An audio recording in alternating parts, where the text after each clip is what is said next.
Italian Wine Podcast. Chin Chin with Italian wine people.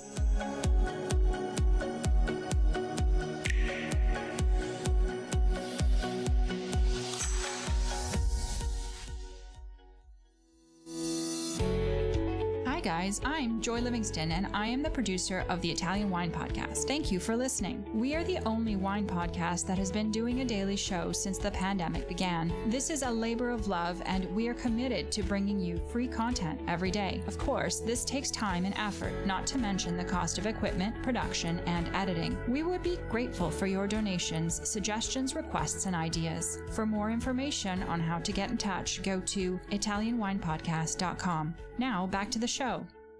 Hello, this is Cynthia Chaplin. I'm an Italian wine ambassador at Vinitaly International Academy and a new faculty member for VIA.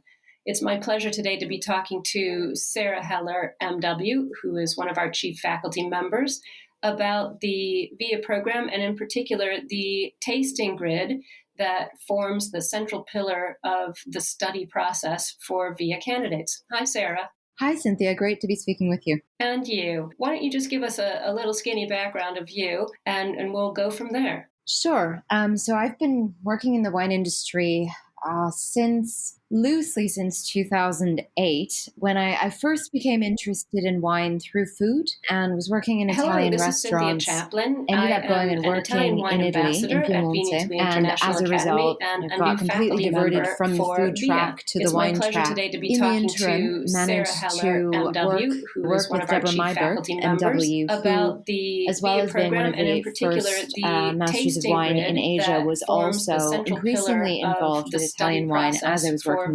And so after passing the Master of Wine in 2017, having taken the VIA program, got back into a conversation with Stevie Kim, and I joined the inaugural edition of VIA, and excited as I was about the level of depth and the really detailed knowledge it was giving the students who signed up for the program, I felt that there were a lot of tweaks that could be made to make it more market friendly, to really ensure that wine professionals, particularly from my part of the world, where we're warming up to Italian wine, but really don't have that much experience with it on the whole. For those of you who don't know, Sarah's in Hong Kong these days, so she's got the Asian market at her feet there. Well, thank you. So, my experience was that on the first course that I joined, I noticed that we had a really big group from China and from Greater China, in fact. And at the time especially,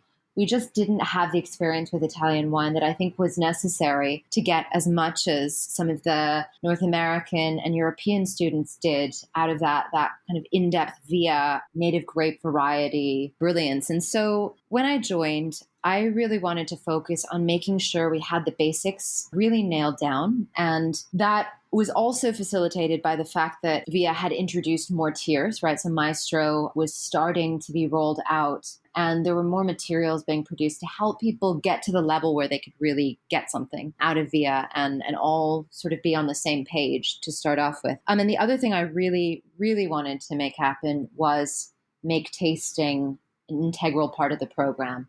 I think it's something that makes VIA completely unique, is that not only are we talking about these native grape variety wines, which are part of Italy's cultural USP, but also explaining to people how to taste them, how to appreciate the uniqueness. Absolutely. I think the VIA tasting approach is something that is really fundamental to what we're doing. Italian wines are pretty unique in the world and do have a lot of elements that we don't experience in some of the more international varieties in other countries. So the development of the grid and the approach to teaching it has really formed a central part in the course that I think is so important for everyone and a huge benefit to taking the course. Thanks, Cynthia. It feels like my baby, this tasting portion, and I'm so excited with the way that it's evolved. We decided today to record this new podcast partly because the grid has, I would say, evolved over time, partly in order to make sure that it really is fit for purpose, right? Our intention with this grid is to be able to tease out the distinctions between native grape varieties that, to the absolute beginner, can can maybe seem somewhat indistinguishable or hard to describe one or the other. And I think of it like an instrument, right? If your instrument is not sensitive to the right factors, you may end up seeing, one color as exactly the same. But if you had that distinction, maybe to pick up differences in vibrance or differences in intensity, you might be able to tell this green from that green. That's a really good comparison. I think, when we talk about where most of our students come from around the world, not having had a lot of experience with Italian whites in particular, tuning your instrument to the particular elements that we find in Italian native grapes is something that's really important to do.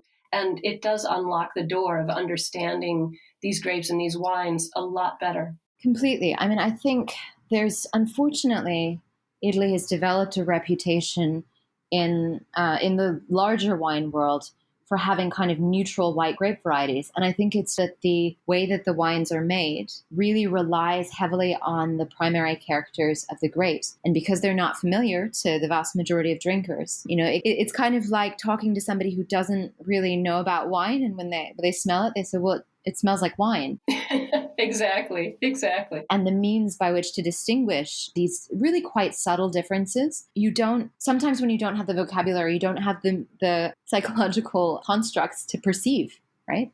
So put the language in people's vocabulary. And it's a great tool to give everybody in the program. I think as educators, we've all been in that situation where, someone describes a wine as, oh, it smells like my grandmother's closet.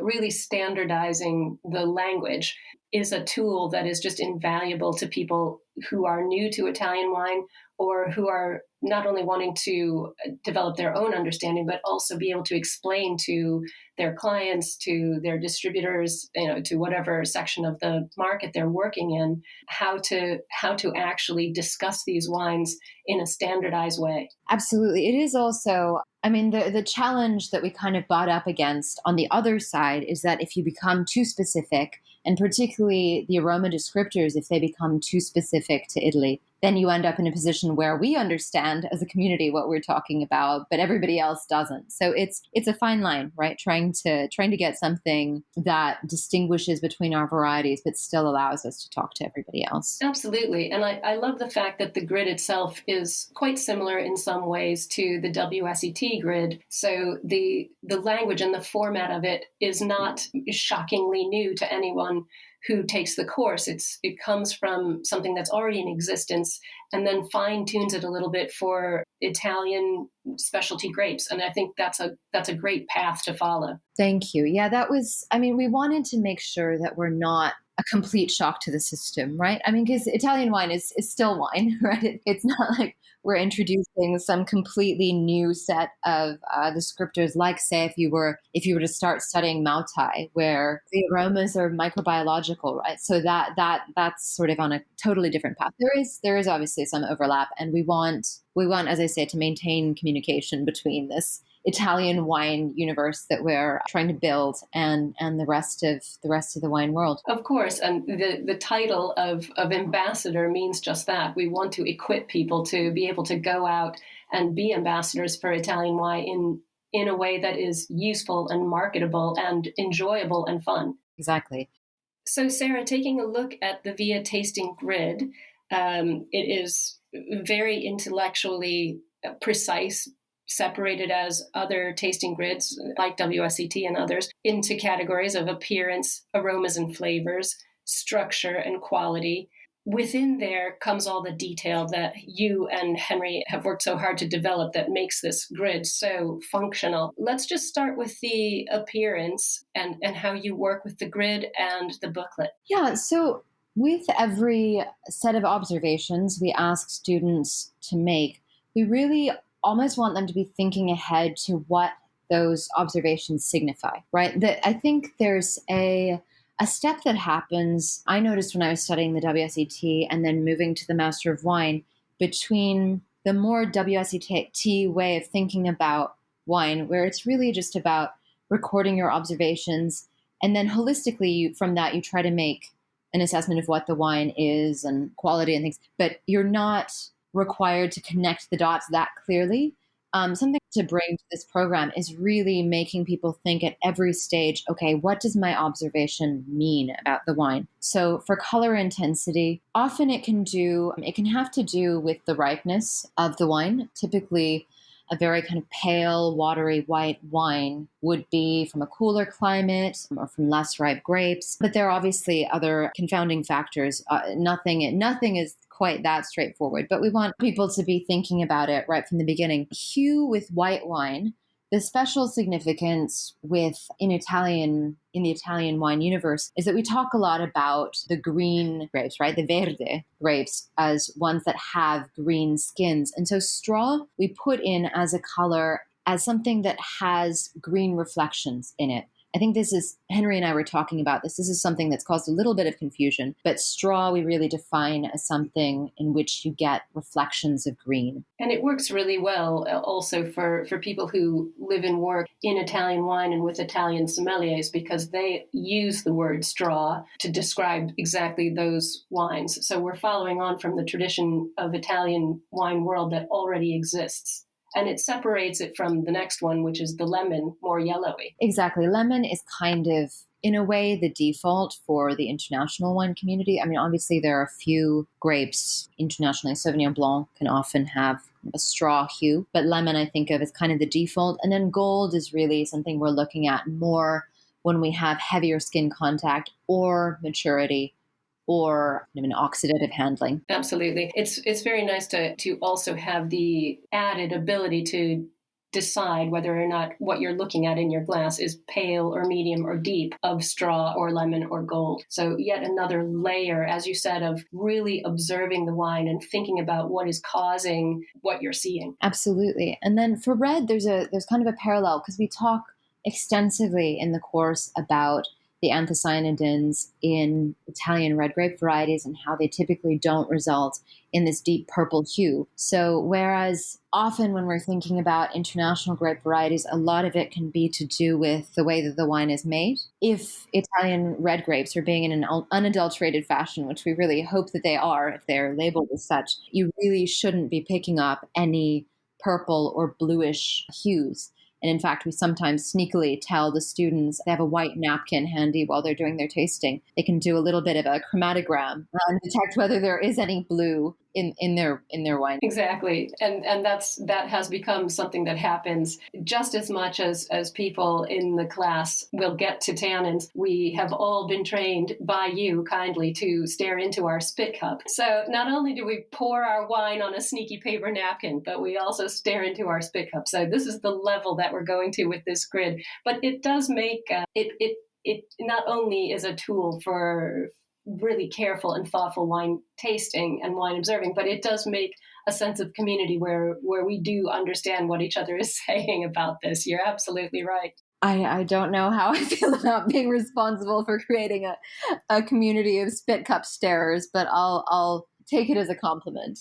I think I'm going to start a new hashtag stare into your spit cup.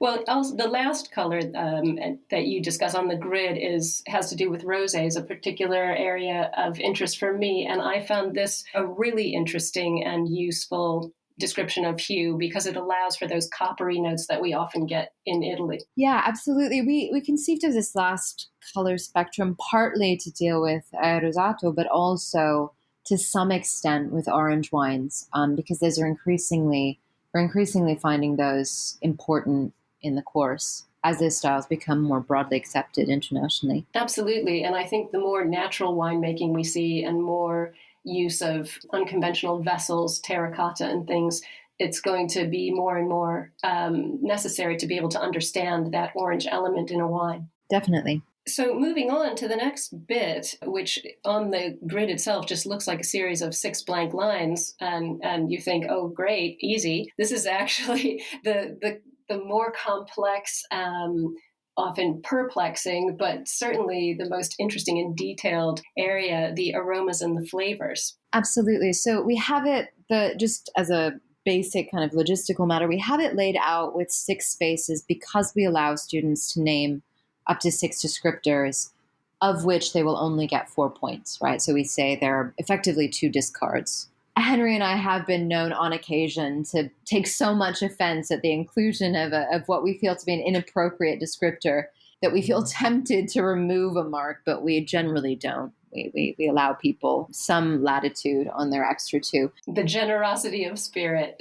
We try to summon it up. No, but the aromas and flavors, this part of the grid is something that we've really expanded for the purposes of the new VIA Tasting booklet. So it kind of opens out to this entire next couple of pages, the aroma and flavor lexicon that we've given, really trying again to link aromas to winemaking factors or grape variety or origins or something, so that people are thinking in this kind of logically connected manner. Really, as I was saying before when we were talking about white native grape wines in Italy, because winemaking kind of in the wake of the move towards this clean, temperature-controlled stainless steel fermentation movement in the northeast of Italy, increasingly there's a heavy reliance on the primary aromas of the grapes to give any sort of character, but they're quite subtle. And it's often not so much, I find, specific fruit aromas